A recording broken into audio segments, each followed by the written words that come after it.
The wind sang through the skeletal trees of Bitterridge Valley, a low, mournful tune that only the lonely could understand. It was the kind of cold that clung to bones, creeping through wool and leather like it had a purpose. Ezra Callahan tugged his coat tighter around his shoulders as he guided his tired horse along the ridge trail, the hooves crunching softly against the crust of early snow. Behind him, the sun dipped low, dragging shadows across the land like a shroud. 12 winters he had spent like this, alone on the plains with only wind, dirt, and silence to speak to. That silence had become more than a companion. It was a mirror. The Callahan ranch wasn't much to look at anymore, just a slanted barn, a sod-roofed cabin, and fences so patchy even the crows didn't bother landing on them. But it stood, just like he did. Barely. Ezra swung down from the saddle, boots crunching, knees stiff from the ride. He rubbed the side of his horse's neck before moving to unbuckle the saddle.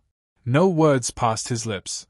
He hadn't spoken to another soul in weeks, and his voice had long since learned not to expect company. 12 years ago, he'd come here with hope clutched in one hand and his young wife's hand in the other. By the end of that first winter, hope was gone, and she was buried under the frozen ground near the cottonwood tree. The fever took her and their newborn daughter in the same breath. Ezra hadn't left since. He survived because he had to. The war had taught him that. Union cavalry didn't train boys to die easy. And yet, there were mornings when he stared at the sunrise and wondered why he was still here. He fixed fences not because he needed them, but because doing nothing was worse. He hunted only enough to eat. His journal, leather-bound and worn, held pages of ink that no one would ever read. Not that he wanted anyone to. As he stood beside the fire that night, staring into the flickering orange light, he remembered the dream again. His daughter, wrapped in a quilt, laughing in his arms. It was always just out of reach. He would reach for her and wake with empty hands. Tonight was no different. He stirred the embers, watching sparks vanish into the chimney. Then came a sound, barely more than a whisper, the soft crunch of snow just outside the cabin. Ezra's hand went to the rifle leaning by the door. He moved like a man born to silence, easing the door open just enough to see. A figure stood at the tree line. Tall. Still. Wrapped in furs and shadow. Ezra didn't speak. He didn't need to. The figure raised a hand in a slow, deliberate gesture, then placed something in the snow, wrapped meat, dried corn, a pouch of herbs. Then, like the mist, the figure disappeared into the woods. It wasn't the first time. Once every winter for the past 5 years, that same shadowed visitor had come, never closer than the tree line, never speaking, never taking anything in return. Ezra didn't know who he was or why he helped, but he felt the man's presence like a star in a sky too long gone dark. The next morning brought a letter. It came by stage, tucked inside a dust-covered sack from town. Ezra recognized the stamp, Bitterridge County Office. Auction notice. Tools. Livestock. A crate of seed grain. He didn't care for town much, but seed was hard to come by out here, and his last mule had died trying to pull a cart up the frozen creek bed. He needed plow parts too. If he didn't get them before spring thaw, he'd have nothing to plant in the narrow growing season. That's what finally got him back in the saddle. The town had changed. More buildings now, fewer faces he recognized. The railway had crept closer, still 10 miles out, but its breath was felt even here. Kids ran barefoot through muddy streets. A preacher yelled on the corner about sins and salvation. Ezra tied his horse near the trading post and limped toward the makeshift auction yard, the ghost of war pain flaring in his left leg. It hadn't ever fully healed. He stood in the crowd like a boulder among reeds. The auctioneer's voice rang sharp and fast, calling bids like he was wrestling cattle. Ezra waited, eyes scanning for the crate of seed and the lot numbers scrawled in fading ink. He saw it, Lot 27. Tools, possibly seed, stacked beside an iron stove and a pair of boots that didn't match. The bidding was chaotic. Men raised hands for different items at once. The auctioneer called numbers before Ezra could blink. A farmhand bumped his arm. You bidding or blinking? Ezra raised a hand out of instinct. Sold. Lot 27 to the man in the black coat. Ezra blinked again. The crowd turned. Laughter rippled. He looked around, unsure what was funny. Then a woman stepped forward, bonnet low, shoulders squared. 4 children trailed behind her, the youngest bundled in cloth against her chest. A boy with a split lip. Another with 2 big boots. A girl, hair in braids. The oldest, maybe 10, tried to stand tall but couldn't hide the shaking in his hands. The auctioneer smiled, too wide. Congratulations, sir. There's the Baker family. Husband died owing debts. They were indentured to repay him. Lot 27. Paperwork's clean. Ezra didn't move. I came for seed. Well, you got yourself something better, didn't you? More laughter. A few men spit in the dirt.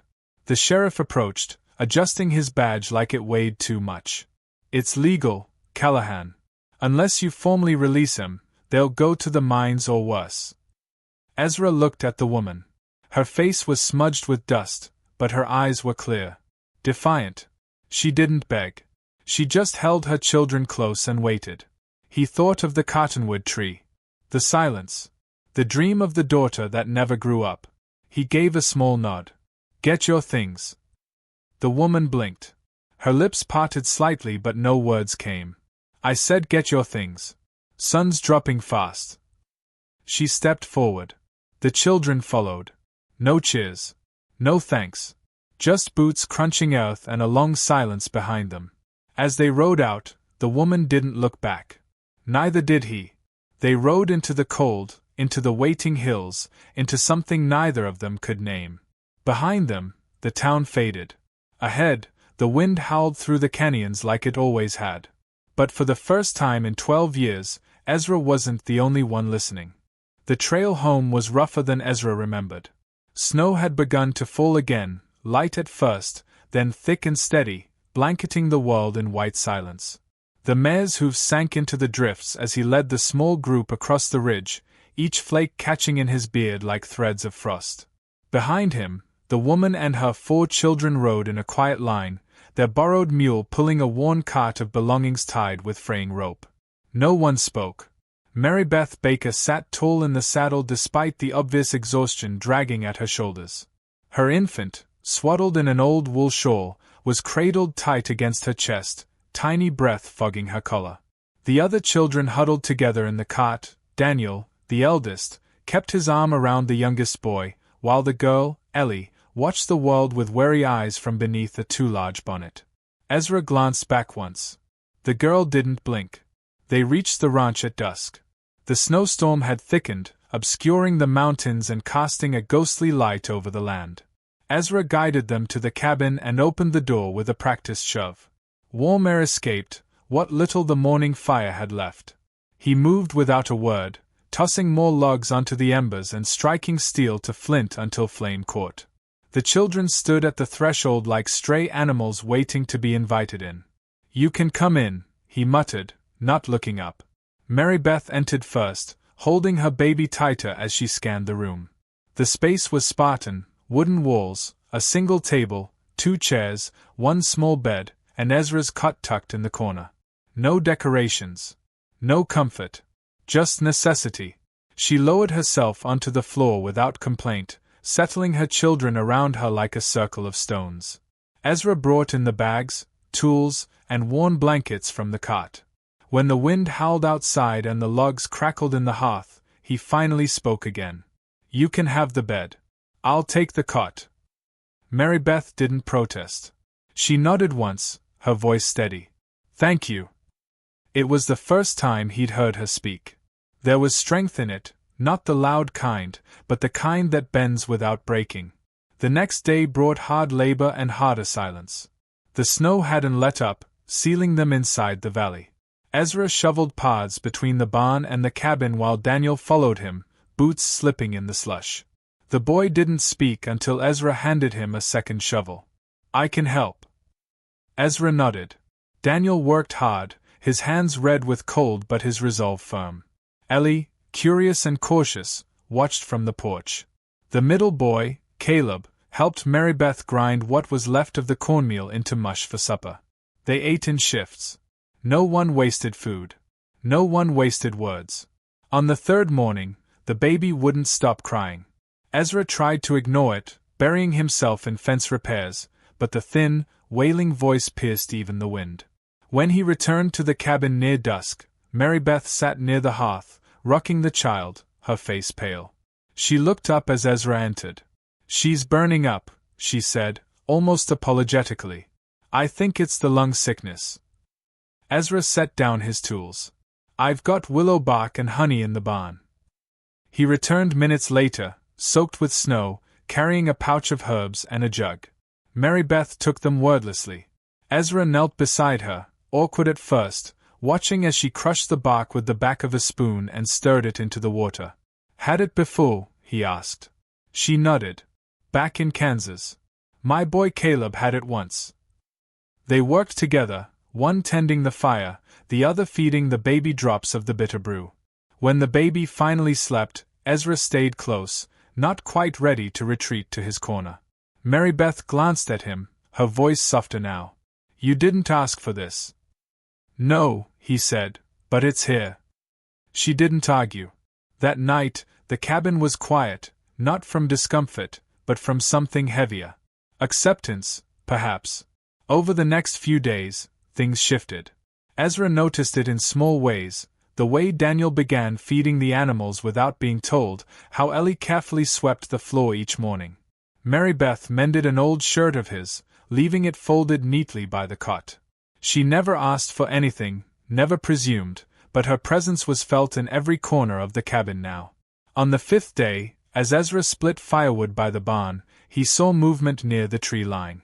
At first, he thought it was another deer, but the gait was wrong, too upright. A figure stepped forward from between the trees, tall and cloaked in thick fur. Ezra's grip tightened on the axe handle. The man stepped closer, face shadowed, eyes sharp beneath a hood. It was him, the silent one. Ezra lowered the axe but said nothing. The stranger extended his hand, offering a leather bundle. Smoked meat, dried berries, and a carved wooden whistle tied with sinew. Ezra took it. He gave a single nod. The man turned and disappeared back into the trees. Later that night, Ezra told Mary Beth about him. "Who is he?" she asked, cradling the baby, now sleeping peacefully. "I don't know his name. Shows up when the winter's bad. Leaves before spring." "Why does he help?" Ezra shook his head. "Could be pity. Could be habit."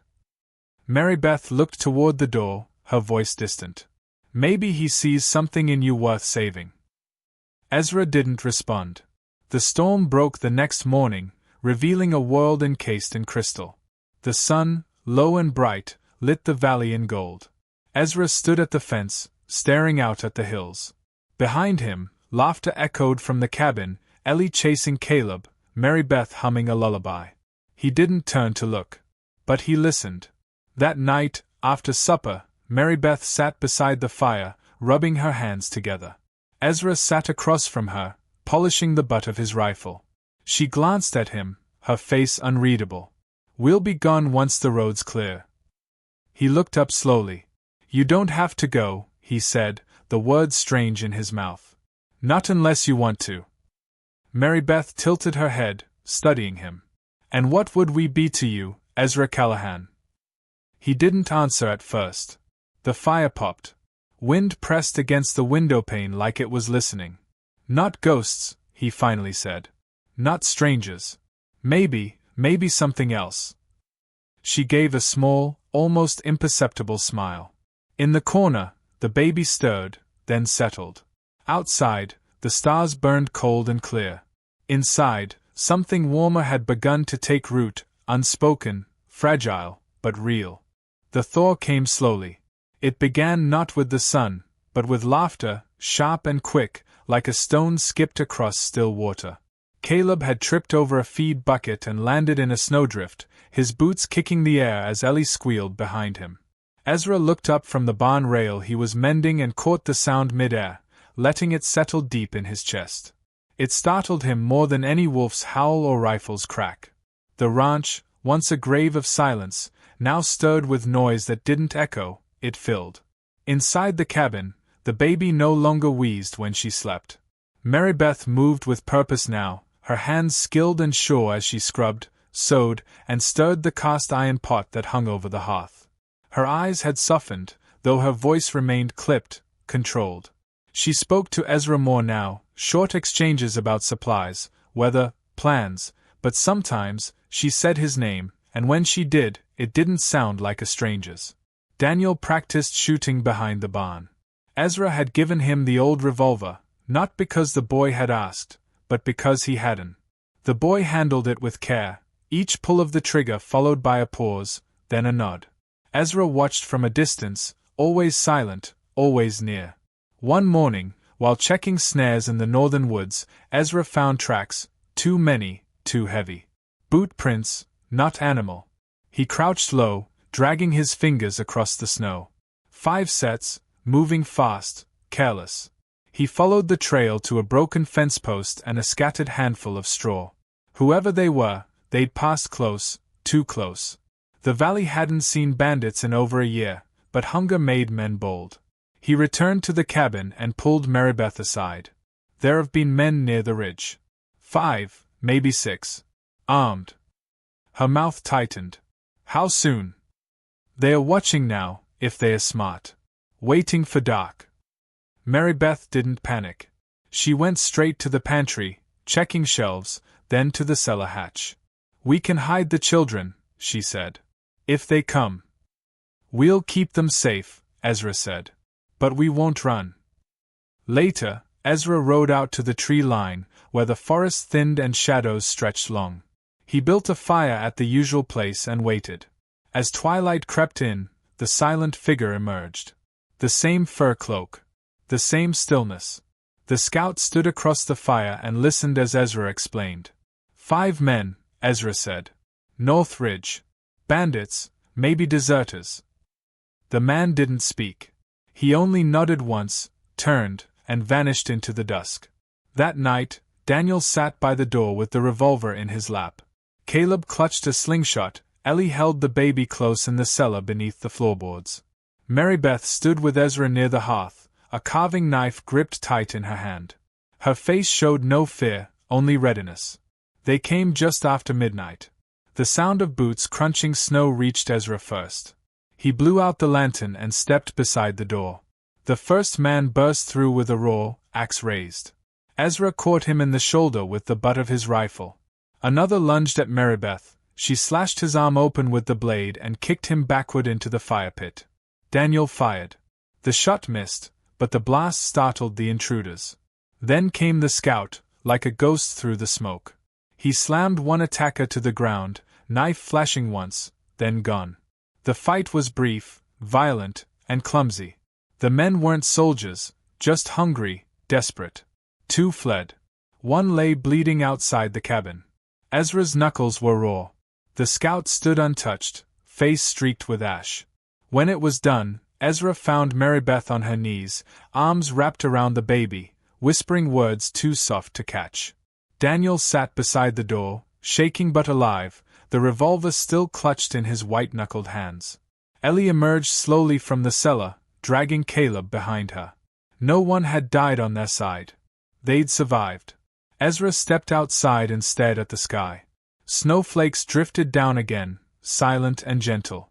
The scout joined him, breathing deep. You stayed, Ezra said. The man turned, eyes steady. You're not alone anymore. It was the first time Ezra had heard his voice, low, graveled, but certain. In the following days, they buried the bandits in the western clearing. The scout left again, as he always did, with no promise to return but with a final glance toward Marybeth and the children. Something unspoken passed between them, a shared code of survival, perhaps.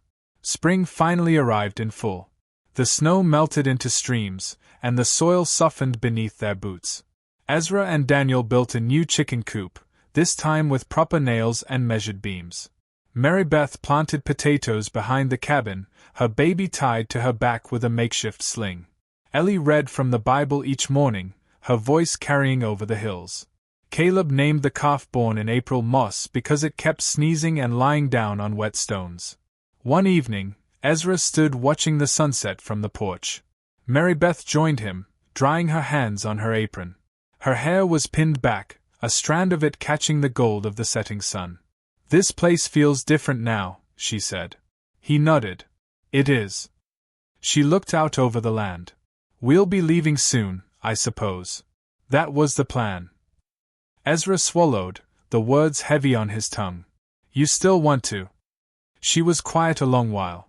Then, "I don't know anymore." Daniel called from the barn, asking for help with the latch. Caleb chased a chicken across the yard, yelling, "I got him this time."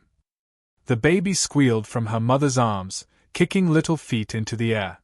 The scent of wildflowers had begun to drift across the valley, filling the spaces that once held only dust and decay. Ezra turned to Marybeth. "Stay," he said. "If it's choice you need, then let this be one. Not out of debt. Not because you have to. But because this place has room now, for more than ghosts." Her eyes filled, but she didn't cry. Instead, she reached down and placed her hand lightly on his arm. Inside, the fire crackled. The children's laughter rose and fell like wind through tall grass. Outside, the valley waited, not empty, but full. Of memory. Of future. Of a family that hadn't been born by blood, but by mistake, by battle, and by choice. And for Ezra Callahan, that was enough. The days grew longer, and with each passing sunset, the hills of Bitteridge pulsed with new life. The soil breathed under bare feet, birds returned to sing from fence posts, and Ezra began to understand what it meant to build something that wasn't meant to be endured, but shared. The ranch, once a quiet shell of solitude, had become a place of motion. Not noise, but movement. Caleb scampered after chickens and dropped tools in the dirt. Daniel stacked lumber with the pride of a man twice his age. Ellie read aloud from a dog-eared book Marybeth had rescued from town, her voice strong and steady, rising above the winds. And Marybeth, never one for wasted words, filled the house with her presence, decisive, calm, unshakable. Ezra rose early each morning. Not because he had to, but because the sound of life called to him, the clatter of breakfast pots, the thud of tiny feet across floorboards, the smell of damp earth through an open window. He still wrote in his journal, but the entries had changed. Less about weather patterns and broken fence lines. More about small things. How Caleb had tried to milk a goat backward. How Ellie insisted dandelions were magic. How Marybeth smiled when no one was looking. But he was watching. It was in late May when a new letter arrived. Brought by the same stage driver who still insisted on delivering out of habit. Ezra opened it with calloused fingers and read it under the porch light. The words were clean, official, marked by signatures and stamped seals. A clerical correction from the county office. The auction 2 months prior had been processed in error. Lot 27, the Bakers, had never been finalized. Legally, they were not bound to him, not by contract, not by obligation. Marybeth found him at the edge of the barn, letter in hand, face unreadable. "What is it?" she asked, voice even. He offered her the page. She read quickly, silently, her expression unchanging. When she finished, she folded the letter once and handed it back. "So that's it," she said. "I suppose it could be." The silence between them wasn't cold, it was fragile. Ezra studied the lines of her face, the quiet weight of her shoulders. He took a breath. "You're free to go," he said. Marybeth tilted her head. "And what if we choose to stay?" Ezra's throat tightened. "Then I'll build another room onto the house." She nodded slowly, her eyes never leaving his. That might be wise. The matter wasn't spoken of again. There was no ceremony, no promise uttered in the shadow of the cottonwood tree. But something had passed between them that day, something final and true. June brought storms. Fierce ones. Lightning danced over the hills, and wind tore shingles from the barn roof. On the third night of thunder, the baby, now crawling and curious, woke screaming. Ezra held her while Marybeth boiled water and the children gathered close under blankets. It was the first time Ezra sang since the war. His voice cracked, rough and uncertain, but the baby quieted, resting her tiny hand against his chest. The song faded into silence, but her fingers stayed there, anchored. Later, As the storm passed, Ezra sat at the table alone, staring into the lantern flame. Daniel approached, hesitant. "Was it hard?" the boy asked. Ezra looked up. "What? Being alone that long?" Ezra thought for a moment. Hard's not the right word. It was empty. Like breathing with only one lung. Daniel nodded. "We didn't mean to come here." "I didn't mean to find you," Ezra replied. "But I'm glad I did." Summer crept in, slow and warm. Wildflowers pushed through the hard earth like miracles. The scout returned once, just long enough to drop off herbs and smoked meat, just long enough to nod at Ezra across the yard. He stayed for a meal, though he didn't speak. Caleb sat beside him, wide-eyed, mimicking his movements. When he left, he placed a small stone carved with symbols into Ellie's hand. She kept it in her pocket from that day forward. Harvest came early, small but sufficient. Enough to share. Mary Beth took Ellie and Caleb into town with her once a week to barter goods. People stared, of course. They always did. The town still whispered about the auction mistake and the ghost rancher who ended up with a ready-made family. But Mary Beth walked tall, and Ellie smiled, and Caleb talked so much no one could interrupt him. One evening, after the children were asleep and the moon was high, Ezra and Mary Beth sat outside beneath the cottonwood tree. The same one under which Ezra's wife and daughter rested. He hadn't taken Mary Beth there before. Now, he did. Quietly. "She's buried here," he said. "Both of them." Mary Beth didn't ask why. She simply folded her hands and lowered her head. "I thought I was supposed to carry grief like a badge," Ezra continued. "To keep it sharp. Like forgetting would be betrayal." Mary Beth looked up. "It's not betrayal to live. It's mercy." He turned to her, eyes glinting in the moonlight. "For 12 years I wasn't alive. I was just breathing." She reached over, took his hand, and placed it over her heart. Her voice was soft, but unshaken. "You're alive now." The wind stirred through the branches. Somewhere inside the house, the baby whimpered, then stilled. Ezra didn't move. He stayed right there, anchored once more. By September, the ranch looked different. The fences stood taller. The barn door swung straight. A rope swing hung from the cottonwood limb, worn from Caleb's laughter. A wooden plaque above the front door read Callahan Homestead, carved by Daniel's hand. As they sat together on the porch, the sun dipping behind the hills, Ezra realized something he hadn't dared believe. This place, this quiet corner of wilderness, was no longer just a shelter. It was a home. Not because of who was buried here, but because of who had chosen to stay.